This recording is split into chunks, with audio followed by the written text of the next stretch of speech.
Hello everyone, welcome back to my channel.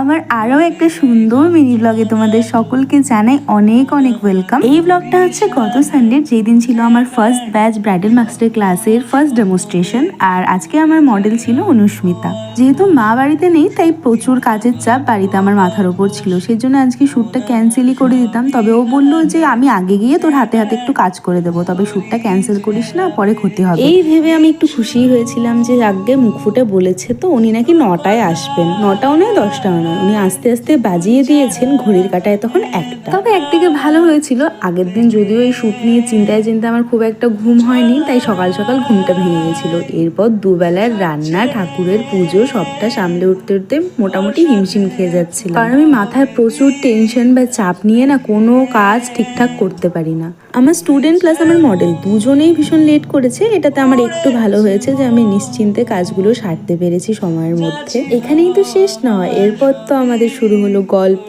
আড্ডা, transition ভিডিওর 4 part. এইসব নিতে নিতে মোটামুটি আমরা 1:30 থেকে 2টো বাজিয়েই ফেলেছিলাম। এদিকে ফটোগ্রাফারকে টাইম দেওয়া আছে 3টায়। 1 ঘন্টার মধ্যে কি করে সবটা করব এই চিন্তায় আরও আমার মাথা ঘুরছিল। তার মধ্যে শ্যুট আমি স্টার্ট করেছি, এখনো পর্যন্ত কস্টিউম, জুয়েলারি কোনো কিছুই আমার একেবারে ফাইনাল করা নেই। যেটা পাবো সেটাই করব, এইরকম একটা ডিসিশন নেওয়া। তারপর আবার আমার এই মেয়েকে লেন্স পরাতে গিয়ে তো অবস্থা কাহিল হয়ে গেছে। ওনাকে আমি কিছুতেই লেন্স পরাতে পারলাম না। প্রথমে লেন্সটা পরাতে গিয়ে দেখছি পরাতে পারছি না, ভাবলাম লেন্সে প্রবলেম আছে। দেন আমি আবার ওই লেন্সটা ফেলে দিয়ে নতুন আরও একটা লেন্স নিলাম। মানে 2টো লেন্সই নতুন ছিল, তবে একটা ওকে আমি পরাতে পারলাম না। কি করা যাবে, আর দেরি করে সময় নষ্ট করা যাবে না, সেজন্য কাজ শুরু করে দিয়েছি।